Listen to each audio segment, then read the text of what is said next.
اللہ تعالیٰ ہم سب کو صحابہ کے ساتھ محبت بھی عطا فرمائے اور ان کے نقش قدم پر چلنے کی بھی توفیق عطا فرمائے. آگے چل کے قرآن خود صحابہ کی تعریف کرتا ہے.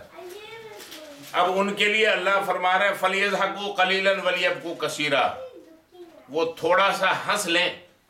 اچھا، جب منافقین یہ تھے حضور صلی اللہ علیہ وسلم کے پاس آتے تھے اور اپنا جھوٹا ایکسکیوز بیان کرتے تھے کہ جی ہم اس وجہ سے نہیں جا رہے، بیگم بہت بیمار ہے، اس کے پاؤں دبانے ہیں، اس کی خدمت کرنی ہے، اس کی کمر میں تکلیف ہے، ٹائیگر بام لگانا ہے اس کی کمر میں. حضور نے فرمایا جاؤ. اب میں کہتا ہوں نکلو اور اللہ کہہ رہا ہے نکلو، اور تم اپنے بیوی بچوں کے جھوٹے سچے ایکسکیوزز پیش کر رہے ہو. رہنا ہے تو رہو. تو وہ یہ سمجھتے تھے جیسے نعوذ باللہ انہوں نے حضور کو بیوقوف بنا لیا اور باہر نکل کے ہنستے تھے. دیکھا کیسے حضور کے سامنے، یہ اللہ کے اگر سچے پیغمبر ہوتے تو ان کو پتہ چل جاتا، کیسے ہم نے ان کو بیوقوف بنایا. نعوذ باللہ ہنستے تھے، مذاق اڑاتے تھے. اللہ اسی کو بیان فرما رہے ہیں فَلْيَضْحَكُوا قَلِيلًا، وہ تھوڑا سا ہنس لیں. وَلْيَبْكُوا كَثِيرًا، ان کو رونا بہت زیادہ ہے. ابھی تو ہنس لیں لیکن ان کے قسمت میں رونا بہت زیادہ ہے. کیوں روئیں گے؟ جزاء بما كانوا يكسبون، ان کاموں کے بدلے میں وہ جو کر رہے ہیں، جو غلط حرکتیں کر رہے ہیں. اس میں امام راضی رحمۃ اللہ علیہ فرماتے ہیں اس آیت میں امر کے صیغے ہیں. امر یعنی ہنسو، تمہیں رونا پڑے گا، لیکن یہ امر بمعنی خبر کے ہے.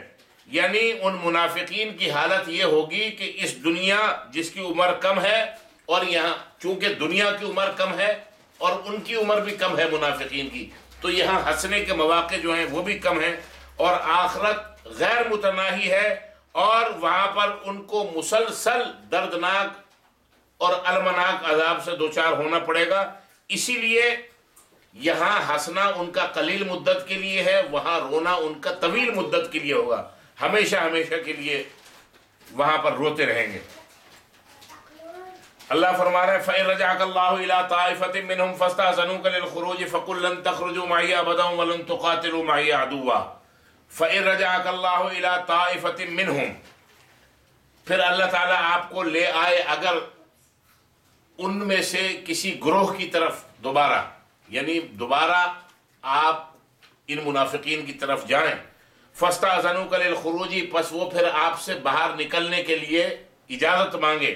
فَقُلْ، آپ کہہ دیں لَن تَخْرُجُوا مَعِيَ أَبَدًا، تم میرے ساتھ ہرگز ہرگز نہیں نکل سکتے. وَلَن تُقَاتِلُوا مَعِيَ عَدُوًّا، اور تم میرے ساتھ دشمنوں کے ساتھ قتال بھی نہیں کر سکتے. إِنَّكُمْ رَضِيتُمْ بِالْقُعُودِ أَوَّلَ مَرَّةٍ فَاقْعُدُوا مَعَ الْخَالِفِينَ، بے شک تم پہلی مرتبہ پیچھے عورتوں کے ساتھ بیٹھنے پہ راضی ہو گئے تھے، تو اب تم انہی کے ساتھ بیٹھے رہو. یعنی اللہ تعالیٰ فرما رہے ہیں اگر اللہ تعالیٰ آپ کو یعنی رسول اللہ صلی اللہ علیہ وسلم کو منافقین کے کسی گروہ کی طرف، کسی گروپ کی طرف واپس لائے. منافقین کے لیے ایک گروہ کا لفظ استعمال کیا، کیوں کہ مدینے میں رہ جانے کی، مدینے میں کچھ لوگ جو ساتھ نہیں گئے تھے ان میں کچھ لوگ واقعی ایسے تھے جو معذور تھے. کیا معذوری تھی، کس وجہ سے نہیں جا سکتے تھے، اس کا ذکر آگے آ رہا ہے. تو وہ اس وجہ سے غزوہ تبوک تھے پکے مومن، لیکن وہ پیچھے رہ گئے، وہ جا نہیں سکے. کیوں جا نہیں سکے اس کی تفصیل آگے آیت میں آ رہی ہے. تو اللہ رب العزت نے رسول اللہ صلی اللہ علیہ وسلم سے یہ فرمایا کہ اب اگر یہ پہلے تو آپ کے بلانے پہ یہ آپ کے ساتھ نہیں گئے، سمجھ بات آ رہی ہے. اب اگر یہ خود کہیں کہ ہم آپ کے ساتھ چلیں گے تو آپ ان سے کہہ دیں کہ نہیں، اب عورتوں کے ساتھ بیٹھے رہو، تمہارا کام یہی ہے. تو یہ اللہ تعالیٰ نے ان کی انسلٹ کے طور پہ، ان کے اوپر پھٹکار کے طور پہ، ان پہ لعنت کے طور پہ، ان کی اہانت کے طور پہ اللہ تبارک و تعالیٰ نے فرمایا کہ سزا ان کی اب اس دنیا میں یہی ہے کہ اگر وہ اب آنا بھی چاہیں، اللہ کے رسول کے ساتھ جانا بھی چاہیں تو ان کو اجازت نہیں ملے گی. اب ایک سوال یہاں پر یہ پیدا ہوتا ہے، جب حضور رسول اللہ صلی اللہ علیہ وسلم کو یہ پتہ تھا کہ یہ منافقین ہیں، یہ زبان سے مسلمان ہیں لیکن دل سے کافر ہیں، اور رسول اللہ صلی اللہ علیہ وسلم کے پاس وہ آ کے بیٹھتے بھی تھے، تو رسول اللہ صلی اللہ علیہ وسلم ان کو بھگاتے کیوں نہیں تھے؟ یہ سوال پیدا ہوتا ہے کہ بھائی ان کو یکسر منع کر دیتے ہیں کہ بھائی تم لوگوں کا داخلہ یہاں پر منع ہے، تم میرے پاس مت آؤ۔ اس کی ایک وجہ یہ ہے کہ منافقین کے ظاہری اعمال، مثلا کلمہ طیبہ پڑھنا، کلمہ شہادت پڑھنا، نماز ادا کرنا، روزے رکھنا، حج کے موقع پہ حج ادا کرنا اور پھر زکوٰۃ دینا، یہ ان کے ظاہری اعمال تھے، اور رسول اللہ صلی اللہ علیہ وسلم کے ہاں ظاہری اعمال مقبول تھے، اللہ تعالیٰ کے یہاں نامقبول تھے۔ حضور نے فرما دیا کہ دل کا حال ہم نہیں جانتے، دل کا حال جاننے والا اللہ ہے۔ حضور نے فرمایا نحن نحکم بالظاہر واللہ یتولی السرائر، ہمیں تو اللہ کی طرف سے ہمیں یہ حکم ہے کہ ہم ظاہر کے مطابق فیصلہ کریں۔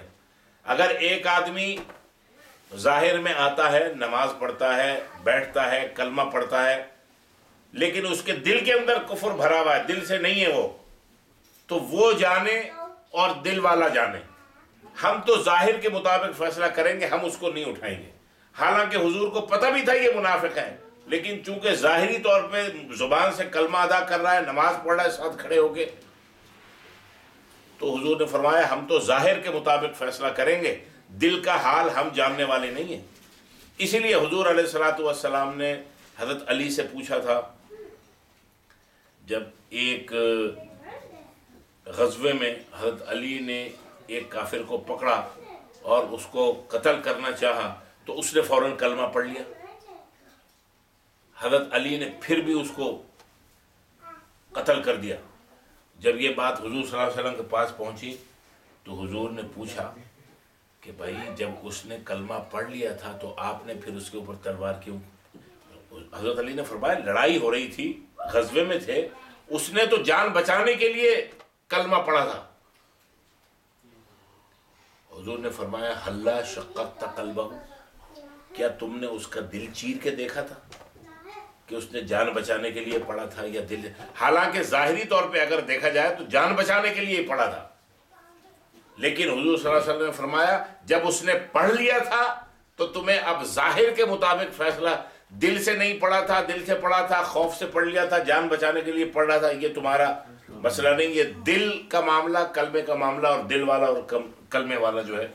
تو حضور صلی اللہ علیہ وسلم نے فرمایا کہ ہم منافقین کو اپنی مجلس سے اسی لیے نہیں اٹھاتے کہ ہم ظاہر کے مطابق فیصلہ کرتے ہیں، دل کو چیرنا پھاڑنا ہمارا کام نہیں ہے، کیونکہ ہدایت کا منبع ہے دل، اور ہدایت اللہ تبارک و تعالیٰ سے حاصل ہوتی ہے، اور ہدایت اللہ کے خزانوں میں سے سب سے قیمتی چیز ہے، اور وہ اللہ کی طرف سے، اسی لیے اللہ ہی سے تو کہتے ہیں اہدنا الصراط المستقیم۔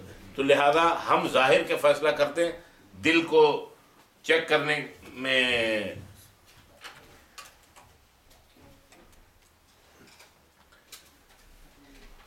ولا تصلی علی احد منہم مات ابدا ولا تقم علی قبرہ۔ آپ نے پہلے پڑھا تھا کون سی آیت میں؟ عبداللہ آیت نمبر 80 میں، نہیں آیت نمبر